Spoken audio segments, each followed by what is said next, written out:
Bueno, muy buenos días para todos.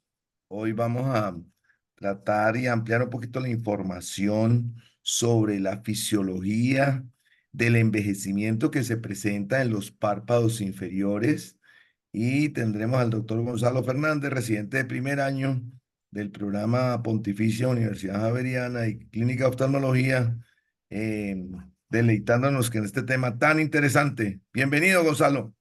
Bueno, muchas gracias, doctor. Buenos días para todos. Entonces, como decía previamente el doctor, vamos a hablar entonces de blefaroplastia inferior el día de hoy. Entonces, este es el contenido, esto es lo que vamos a hablar a lo largo de la charla del día de hoy. Vamos a hablar de unas generalidades, pasamos a la anatomía para entender pues esa función y poder realizar esos abordajes quirúrgicos de manera adecuada. Continuamos con las indicaciones, la evaluación preoperatoria, las técnicas quirúrgicas que se utilizan para estos procedimientos, el cuidado posoperatorio y las complicaciones para finalizar. Bueno, muy bien. Entonces, empezamos diciendo que los cambios en los párpados y la región periorbitaria van a tener un impacto significativo en los signos del envejecimiento. Tenemos que estos, digamos que van a ser los principales signos o los signos por los cuales los pacientes más van a consultar relacionados con el envejecimiento, por encima de otros síntomas, otros signos, perdón, que se pueden observar a nivel facial. Es por esto que muchos pacientes van a acudir solicitando un rejuvenecimiento facial y hemos visto que en los últimos años, especialmente en la última década, ha habido un incremento significativo en la demanda de este tipo de procedimientos, tanto de la blefaroplastia inferior como de la blefaroplastia superior. ¿Por qué? Se ha observado que se ha tenido, digamos que, o ha habido una preocupación por parte de los pacientes y una inconformidad con esa apariencia estética que muchos pacientes tienen y se ha normalizado hoy en día el querer buscar nuevamente un rejuvenecimiento y pues parar esos signos del envejecimiento que cada día pues aumentan de manera progresiva. Entonces, tenemos que secundario a ese envejecimiento del cual venimos hablando, vamos a tener una laxitud en diferentes estructuras en la cara. Entonces, tenemos que va a haber una laxitud a nivel de la piel, una laxitud a nivel del septo orbitario y adicionalmente una laxitud a nivel de los músculos orbiculares y los tendones cantales. Esta laxitud de estos tejidos secundarios a ese envejecimiento nos van a llevar a varias cosas. Un prolapso a nivel de la grasa orbitaria, que nos va a desarrollar unos festones malares. Van a aparecer esas radiaciones de tipo patas de gallo que van a estar presentes tanto en pacientes que gesticulan como en los pacientes que no. Y esto pues finalmente nos va a llevar a una presencia de arrugas perioculares, las cuales, asociados a las bolsas, van a ser uno de los principales signos de consulta de los pacientes. Pasamos entonces a hablar de la anatomía del párpado inferior. Entonces, para entender bien el funcionamiento de este párpado y el abordaje quirúrgico que vamos a realizar, es importante que el párpado inferior lo dividamos tanto en una parte superior como en una parte inferior. Entonces, vamos a realizar una división de los 5 milímetros superiores del párpado inferior y en los 5 milímetros inferiores del párpado inferior. ¿Esto por qué? Porque van a presentar estructuras diferentes en los 5 milímetros superiores y otras que van a ser compartidas, pero también diferentes en los inferiores y los cuales pues, van a ser necesarios para realizar o entender o programarnos para realizar un abordaje quirúrgico. Entonces, en los 5 milímetros superiores vamos a nombrar de adentro hacia afuera los siguientes entonces estructuras. Vamos a tener que van a estar presentes entonces la piel, el músculo orbicular, el tarso y la conjuntiva. Mientras que en los 5 milímetros inferiores vamos a tener nuevamente la piel, el orbicular, el septo orbital, la grasa orbital que está dispuesta posteriormente a ese septo, la fascia cápsulo-palpebral, que vamos a ver más adelante qué función cumple, y la conjuntiva nuevamente.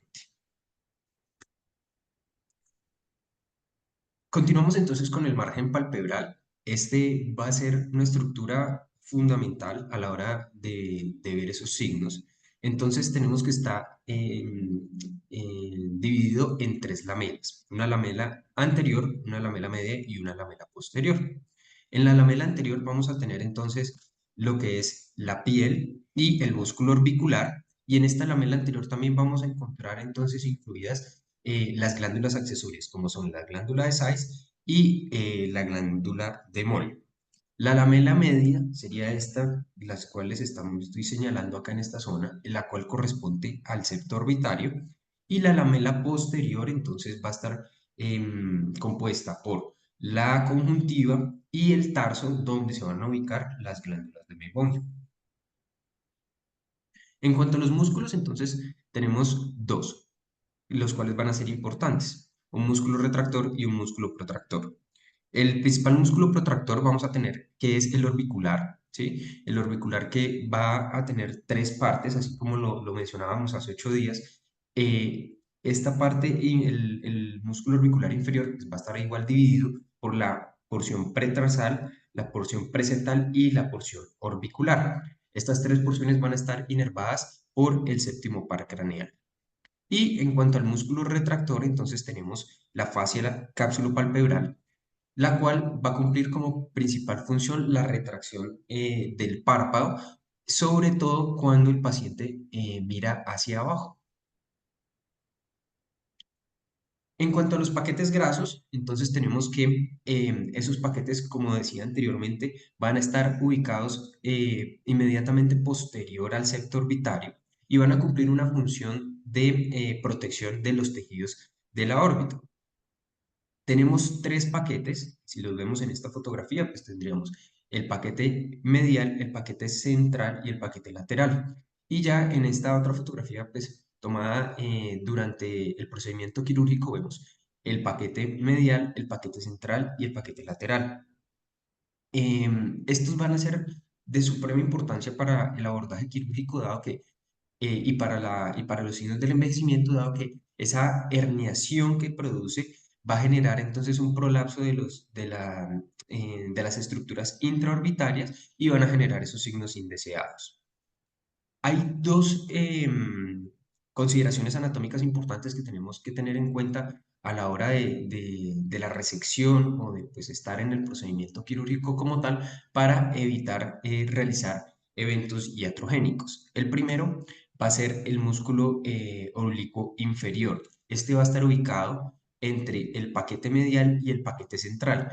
Y pues va a ser importante porque a la hora de resecar grasa o de reacomodar esa grasa, que ya vamos a ver más adelante, pues podemos realizar un corte del mismo y pues vamos a tener unas consecuencias pues bastante graves. Y la otra consideración que tenemos que tener es la expansión arcuata de la fascia cápsulo-palpebral. Esta también va a estar ubicada entre el paquete central y el paquete lateral. Esta imagen es una gráfica que fue publicada en un paper de la doctora Nakra en la India. Es una imagen bastante explicativa porque podemos ver en el ítem A una representación de una paciente joven y en el ítem B una representación de una paciente ya con signos de envejecimiento. Vemos como en el ítem A vemos esa firmeza que está a nivel de los tejidos y vemos cómo está esa grasa periorbitaria que está completamente normal. Pero si ya nos vamos a la imagen B, vemos esa laxitud que hay de las estructuras. Específicamente, y si nos damos cuenta, son dos estructuras que no hemos mencionado anteriormente, que son el ligamento orbicular y el ligamento malar más hacia inferior, los cuales vemos que tienen esa laxitud secundario a esa herniación de los paquetes grasos, pues que como decíamos anteriormente, va a ser pues una parte bastante importante a la hora de evaluar entonces la parte operatoria. Continuamos con las indicaciones. Entonces tenemos que todos estos síntomas, estos signos que están acá presentes, van a ser indicativos para realizar una blefaroplastia inferior. Entonces tenemos la ritidosis, la dermatochalasis, un surco nasoyugal pronunciado, la herniación de grasa infraorbitaria que va pues a generar las bolsas que son lo que más va a referir los pacientes, aparición de montículos o festones malares y la asimetría del párpado inferior. Esta asimetría casi siempre va a ser una combinación de uno o más o incluso la presencia de todos estos signos que van a generar entonces la principal indicación que tenemos, que va a ser el cambio de la apariencia cosmética y disminución de los signos de envejecimiento. Tenemos que tener en cuenta que esta va a ser no solamente la principal indicación, sino el principal motivo de consulta. Bien, con el doctor decidimos traer este artículo. Este artículo fue publicado en la revista Aesthetic Surgery Journal en el 2014. Los autores querían examinar el papel que tiene la gravedad en el envejecimiento de la región periorbitaria y en general de la cara. Entonces, como les decía, lo que querían verificar era qué papel tenía la gravedad, ¿sí? Y lo que ellos buscaron fue ver la apariencia de los pacientes tanto cuando se encontraban de pie como en una posición supina y ver en cuál de los dos o si efectivamente en la posición supina esos signos de envejecimiento iban a cambiar o iban a disminuir, permitiendo así pues que tuviesen una apariencia más juvenil.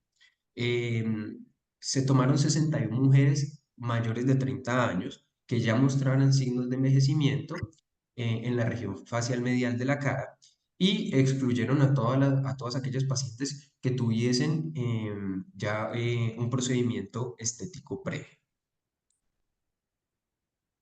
Lo que realizaron fue tomar varias fotografías de los pacientes tanto en posición vertical como en posición supina, ya sea sin gesticulación o en algunos casos pacientes sonriendo, e incluso solicitaron a algunos pacientes que si tenían fotos previas más jóvenes, pues que también las aportaran.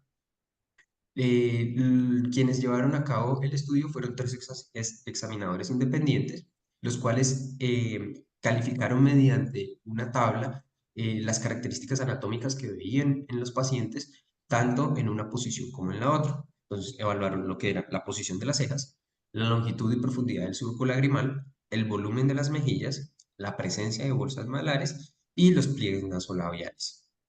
Todo esto, como les decía, mediante una escala estandarizada. Entonces, acá vemos en estas imágenes, en el ítem A, vemos esta paciente de 42 años. Vemos en la parte A las características de la paciente cuando está de pie, mientras que si nos remitimos a la imagen B, vemos esa paciente que está en posición supina. Vemos cómo hay una disminución a nivel del volumen de las mejillas. Vemos que la apariencia del surco lagrimal mejora considerablemente e incluso esas tenues bolsas que vemos que están acá insinuadas, pues desaparecen en esa posición. En la derecha vemos estas características que son más notorias. Vemos cómo la ceja, por ejemplo, está más alta, hay una simetría de esas cejas, pero vemos cómo cambia con la posición. Vemos que el surco lagrimal nuevamente no es tan profundo cuando está en supino y vemos esas bolsas que han disminuido considerablemente. Adicionalmente, si se fijan a nivel de los pliegues nasolabiales, hay un cambio bastante importante.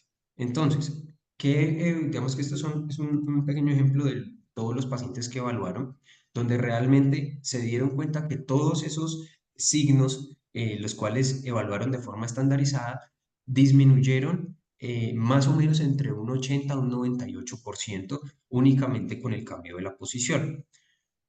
Esto entonces lleva a las conclusiones del estudio, las cuales ellos concluyen que la gravedad sí tiene un papel significativo en la apariencia del envejecimiento, que es un factor clave a la hora, incluso comparándola con la pérdida del volumen o con la laxitud de los tejidos, y que deberíamos cambiar el enfoque quirúrgico y tener en cuenta esa parte de la gravedad para incluirla en nuestros procedimientos, y no únicamente la pérdida del volumen.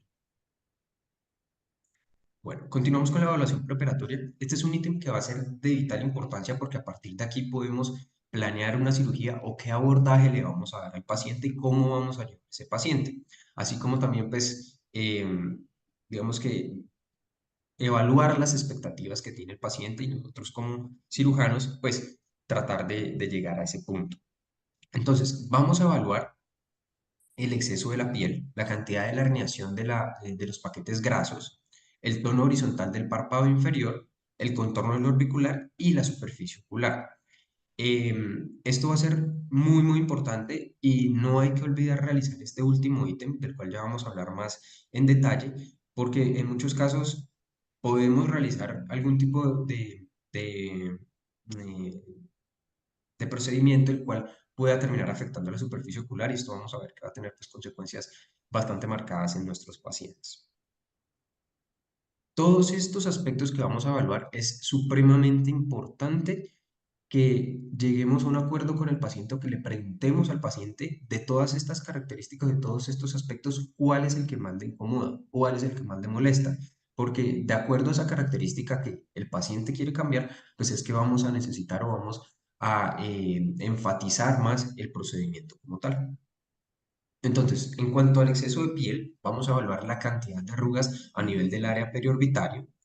Lo que podemos hacer es traccionar suavemente la piel desde el pómulo y evaluar más o menos una cantidad aproximada de la piel que se puede remover. Esto se realiza para tener en cuenta qué cantidad se va a resecar durante la cirugía o si se requiere esa resección de piel durante la cirugía, pero que no vaya a generar un desplazamiento del párpado o que vaya a generar, digamos, un ectropio a futuro.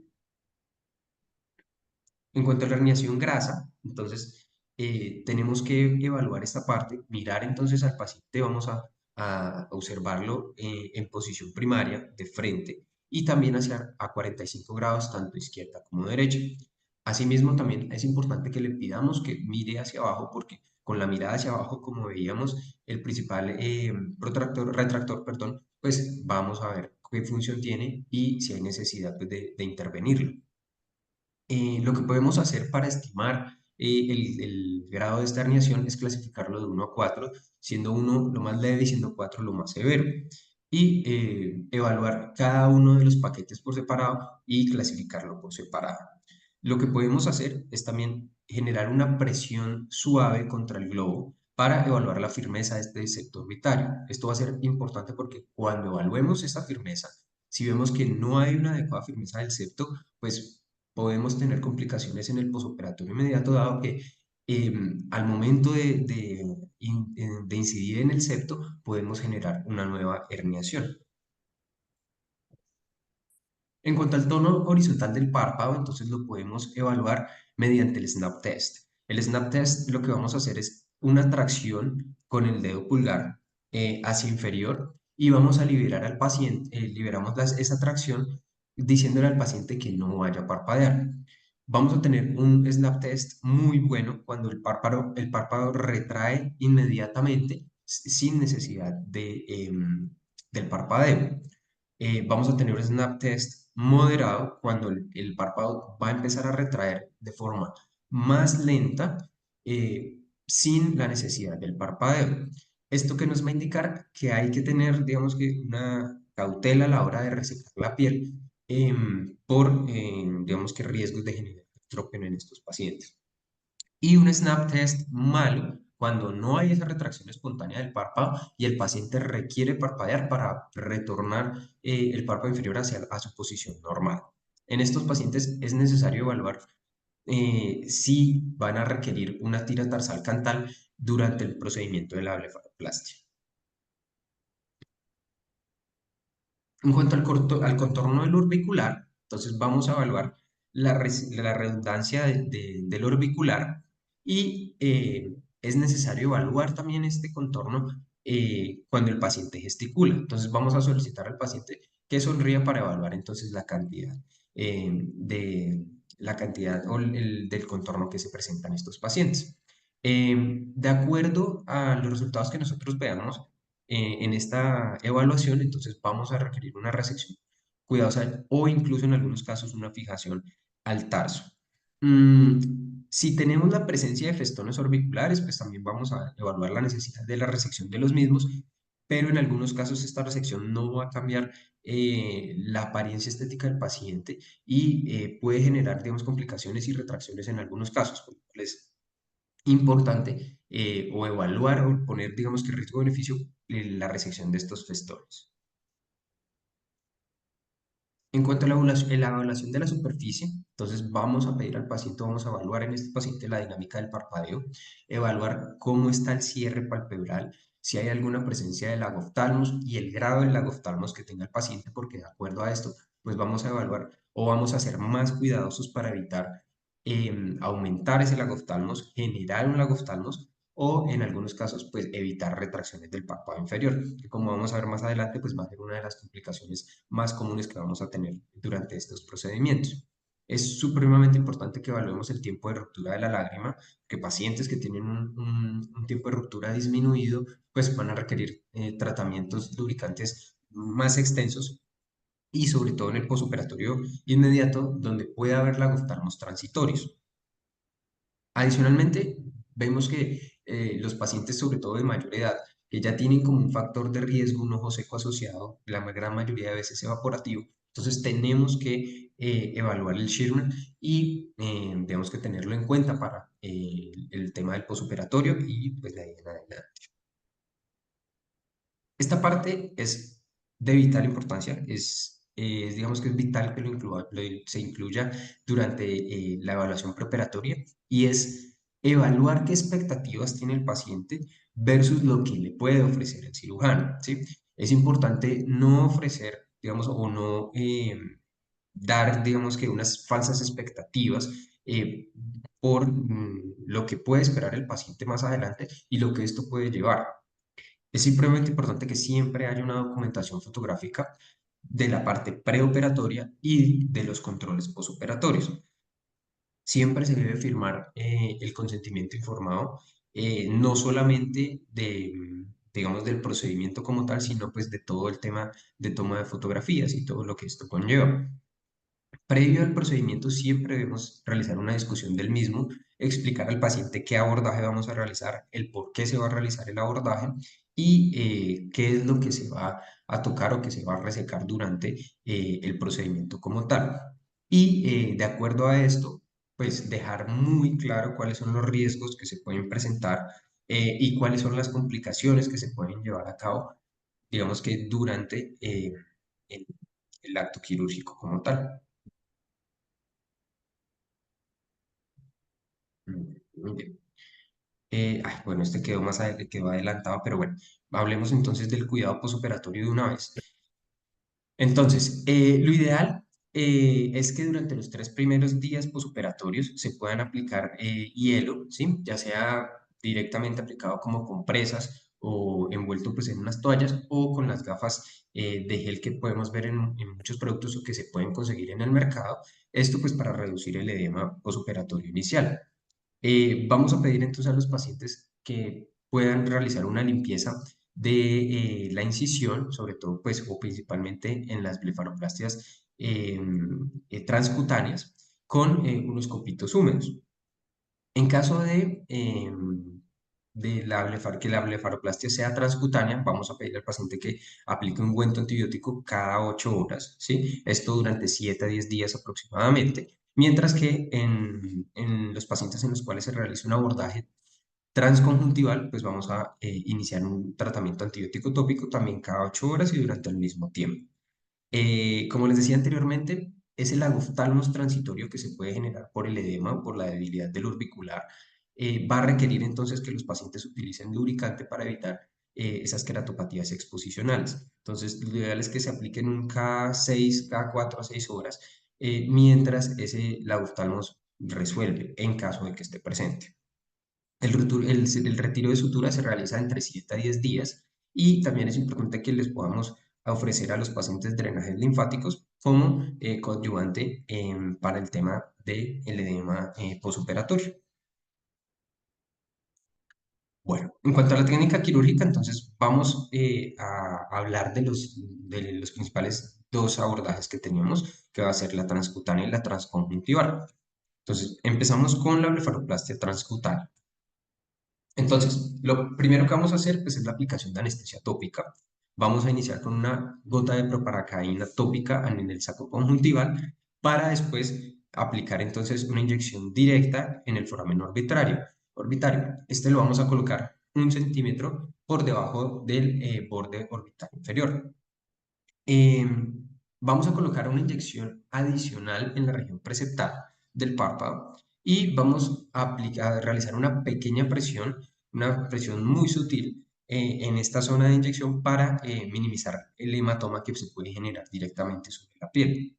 Vamos a esperar entre 10 a 15 minutos para que haga efecto y después de esto pues ya vamos a poder empezar como tal la incisión.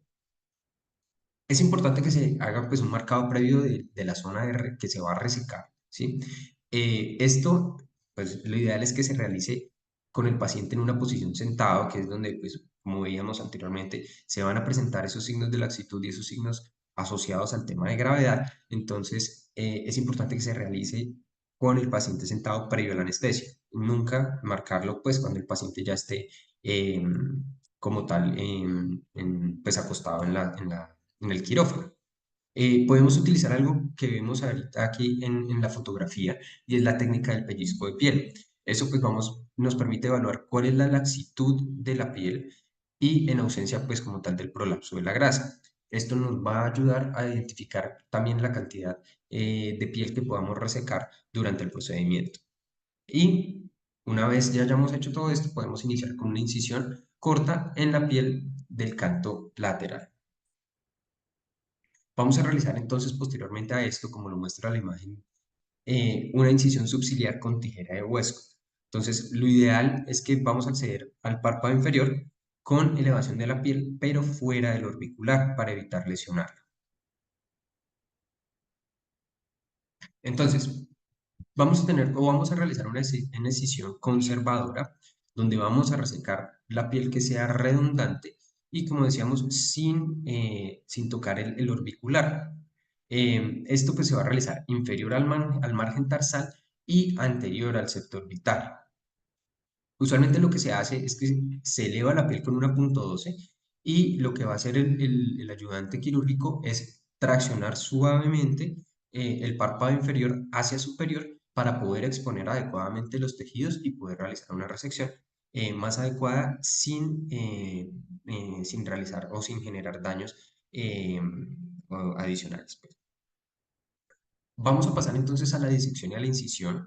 Entonces, lo que vamos a hacer es una disección Roma para evitar la lesión de las lesiones que están ahí subyacentes.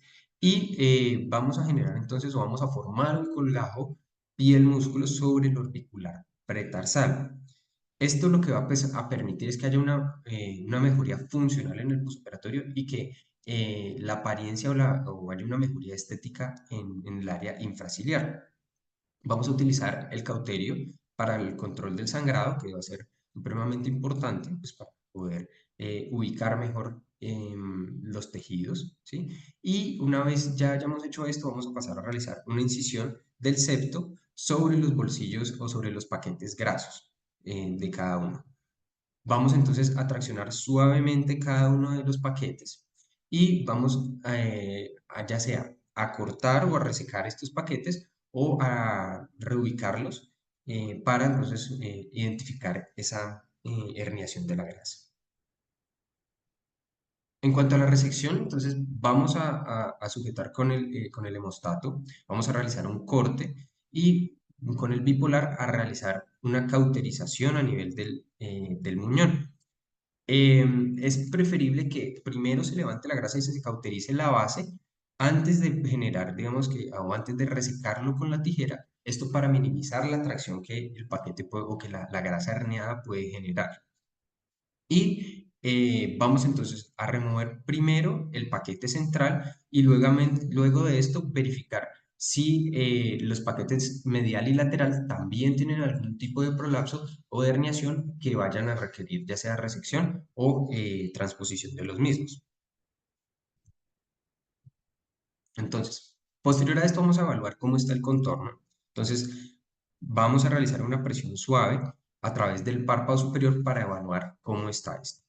Vamos entonces a cauterizar nuevamente, remover esa grasa adicional que está presente a nivel del borde orbital y nuevamente completamos hemostasia con bipolar y nos vamos a asegurar que la piel del párpado no esté deprimida para poder realizar la resección de la misma.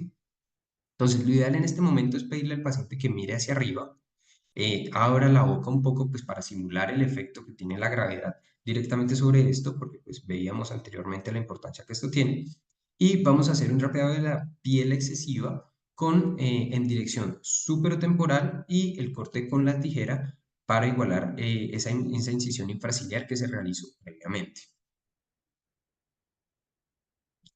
Pasamos entonces a la excisión del orbicular. Entonces, como lo muestra la imagen, vamos a realizar esa excisión preseptal orbicular sobre el pretarsal para evitar pues que esto genere un abultamiento.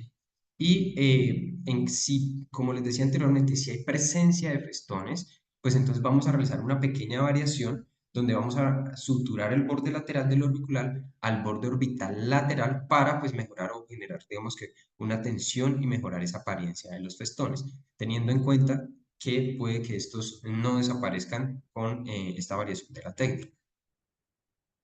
Y ya finalmente el cierre, entonces vamos a revisar nuevamente la hemostasia, a ver si hay algo por ahí que esté sangrando que requiera de uso de bipolar. Y vamos a generar o vamos a hacer un cierre con sutura continua de 6 ceros de nylon o de monofilamento. Eh, en caso pues de que sea necesario, podemos hacer una sutura de tracción para mantener el párpado, la posición de este párpado y vamos a colocar una gasa con solución salina, pero sin generar, digamos, mucha presión sobre la incisión. Bueno, por el otro lado, entonces tenemos la blefaroplastia transconjuntival. Bueno, vamos a iniciar entonces con la anestesia local. Vamos a realizar una infiltración con lidocaína del 1%. Esta se va a colocar directamente en el fornix inferior y en la piel del párpado.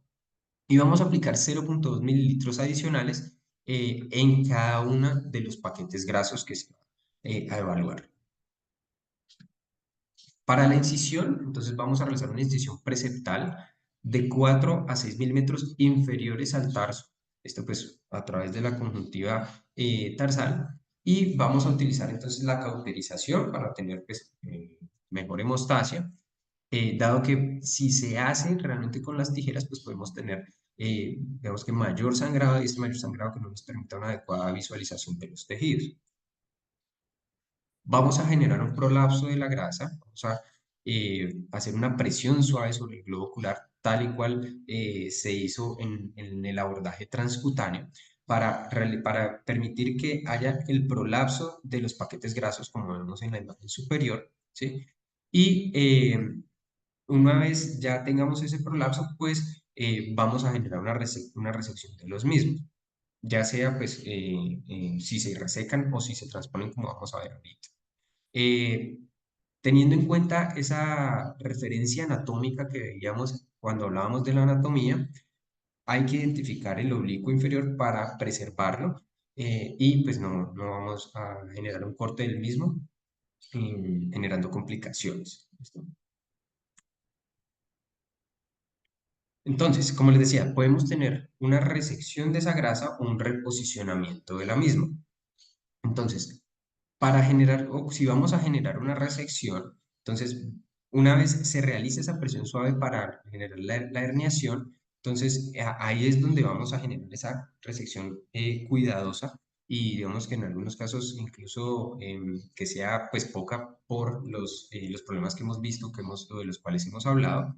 Y si vamos a reposicionar estos tejidos, entonces vamos a inicialmente ubicar primero el paquete medial y vamos a seguir con el medial y el lateral. Entonces, en cuanto a los planos, para poder hacer este reposicionamiento, entonces lo que vamos a hacer inicialmente es una reposición del ligamento órbito malar para permitir pues que esta transposición de la grasa. Vamos a hacer ese reposicionamiento por debajo del músculo orbicular, pasando más allá del borde infraorbitario y vamos a utilizar suturas exteriorizadas hacia la parte temporal. La otra forma, digamos que la otra método que podemos hacer para reposicionar esa grasa es ubicarlo en el plano subperióstico, supraperióstico, que también pues funciona muy bien.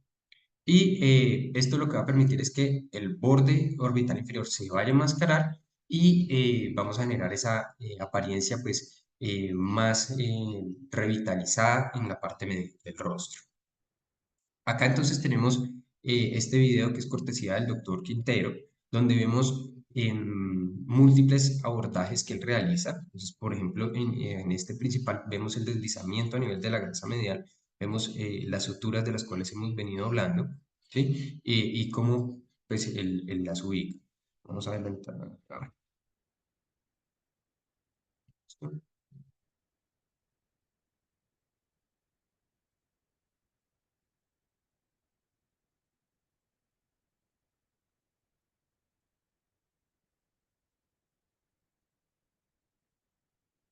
Por ejemplo, acá tenemos esta fijación grasa a la piel, vemos cómo utiliza, digamos, este abordaje.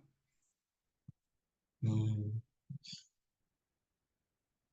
Bueno, y por último la incisión conjuntival, entonces usualmente no se sutura, pero hay cirujanos que sí prefieren cerrar la sutura conjuntival, ya sea en el uno o en el otro. Lo ideal es que el borde inferior y superior se vayan pues a juntar para evitar que haya un solapamiento de los mismos. Bueno, para finalizar, entonces vamos a hablar de las complicaciones. La principal, y como lo hemos hablado, va a ser la retracción inferior. Usualmente se debe a un exceso de remoción de la piel o a una desadhesión de los tejidos en el posoperatorio. El signo que vamos a evaluar, como se ve en la foto, entonces vamos a tener esa exposición escleral inferior o electropia. Vamos a ver que puede haber dos tipos de retracciones, unas leves moderadas o otras severas. Usualmente en las leves moderadas pues vamos a presentar el lago oftalmos y queratopatía por exposición. Usualmente este va a resolver de manera espontánea, ya sea porque haya sido generado por el edema o esa flacidez que hablábamos del músculo orbicular, o porque la resección pues haya sido excesiva, pero que genere únicamente ese lagoftalmos leve. En este caso, lo ideal es iniciar manejo con lubricante diario y geles lubricantes en la noche, pues para evitar esa exposición. En casos severos va a ser necesario realizar una reintervención con tiratarsal, eh, y en caso de que observemos que la lamela anterior esté demasiado corta, el paciente podría requerir en algunos casos injertos de piel. Eh, por otro lado, tenemos la hemorragia retroorbitaria. Esta va a ser una de las complicaciones más graves que vamos a tener, o digamos que las que va a ser de mayor potencial de amenaza para la visión. Usualmente se produce de 12 a 24 horas posteriores al abordaje y se produce usualmente cuando no hay un adecuado uso de cauterización y van a presentar sangrado los tejidos. Se puede producir por una abulsión de los vasos sanguíneos, por una tracción de la grasa excesiva y se va a ver representado como un dolor retroorbitario severo que no mejora con la ingesta pues, de analgésicos comunes. Y tenemos otras como son la infección. Usualmente no es muy común que se presente infecciones en este tipo de procedimientos, pero podemos ver que ahí puede presentarse un absceso en el área de la sutura. En este caso, si se presenta, lo que vamos a realizar es retirar esa sutura y iniciar un manejo con antibiótico tópico. Sí, tenemos dos tipos de residuos que pueden generarse. Uno es la grasa residual. Esta va a requerir que se realice una revisión de la blefaroplastia por vía transconjuntival y vamos a realizar una incisión controlada del paquete graso, el cual pues vemos que todavía está prominente. Es importante que estos pacientes no se operen antes de los 6 meses postoperatorios, puesto que el edema persistente que puede estar durante estos 6 meses podría llegar a resolver y podría generar una mejoría de la apariencia del paquete graso. Y lo otro es la piel residual. Entonces, lo que tenemos que, o la forma de evaluar esa piel residual va a ser porque vamos a evidenciar una una simetría de los párpados y lo que vamos a hacer en este caso pues es también una revisión de la blefaroplastia por la incisión original que se hizo, ya sea transcutánea o transconjuntival. Y listo, eso era lo que les traía para el día de hoy. Gracias, Gonzalo. Muy bien. Bueno, alguna nota, alguna aclaración, los que ya han rotado, alguna observación.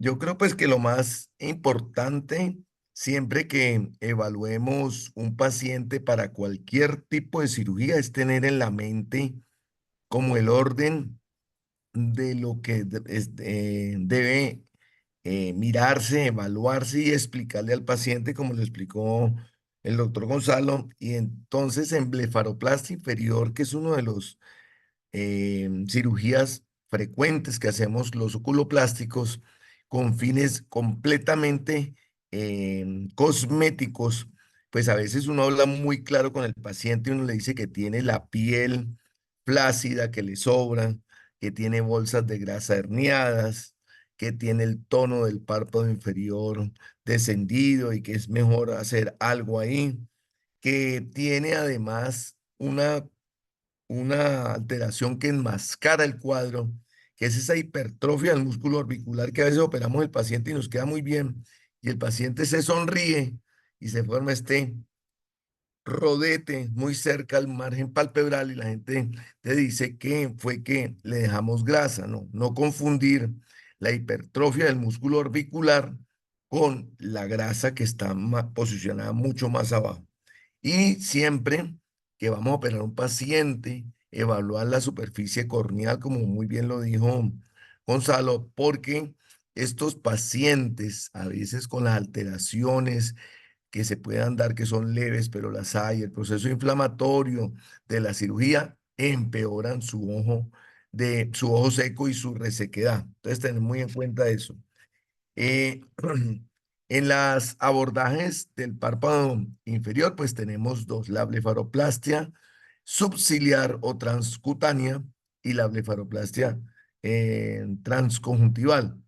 Depende mucho del paciente, de esa evaluación primera que acabamos de hablar y que Gonzalo nos dijo, es ahí defines qué tipo de cirugía le vas a hacer, qué combinación de procedimientos le vas a hacer. No todas las cirugías de párpados y especialmente las inferiores son parecidas, son todas diferentes. Cada paciente hay que individualizarlo y esa es la parte que es difícil para el paciente porque yo quedé mejor o yo quedé peor que la vecina, que mi hermana, que mi amiga que vino. Los pacientes son diferentes, la cicatrización es diferente. Entonces es muy importante eso, hacerlo ver al paciente y pues definir la técnica quirúrgica. En manos de oculoplásticos, usualmente nos gusta más el abordaje transconjuntival para evitar cicatrices sobre el margen palpebral, pero a veces hay mucha piel y hay que hacer un abordaje subciliar transcutáneo para quitar piel y usualmente hay que hacer fijación cantal, porque una de las complicaciones frecuentes es que el párpado pierde su posición en ese abordaje y queda contracción mirando hacia abajo, pero es cuando resecamos piel, cuando nos hacemos fijación cantal en un paciente en el cual vamos a resecar piel. Entonces, tener muy en cuenta eso para cuando ofrecemos este tipo de procedimientos. ¿Alguna observación, alguna pregunta, aclaración? Profe, yo pienso que también es muy importante como en esa valoración preoperatoria en donde el paciente nos dice cuáles son sus expectativas, pues aclararle la diferencia entre festones y bolsas grasas, porque ellos tienden a confundir eso y realmente los festones, pues la posibilidad de corregirlos es casi nula en la cirugía y pues como que explicarle esa diferencia. Buenísima observación, Liliana.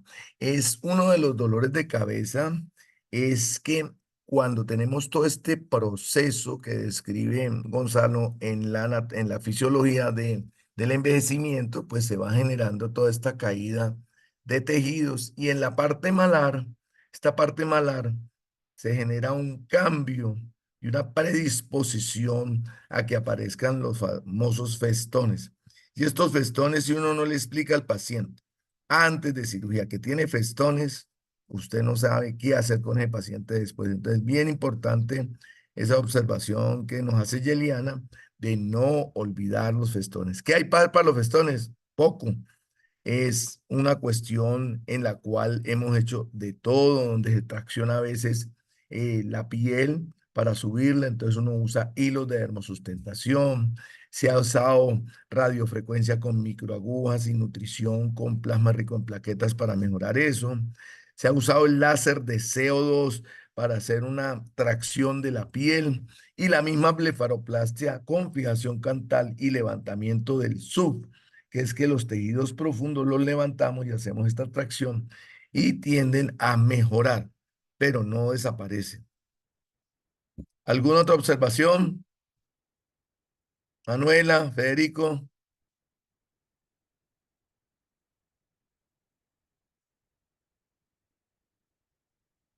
Bueno, entonces una feliz tarde para todos, un feliz día para todos.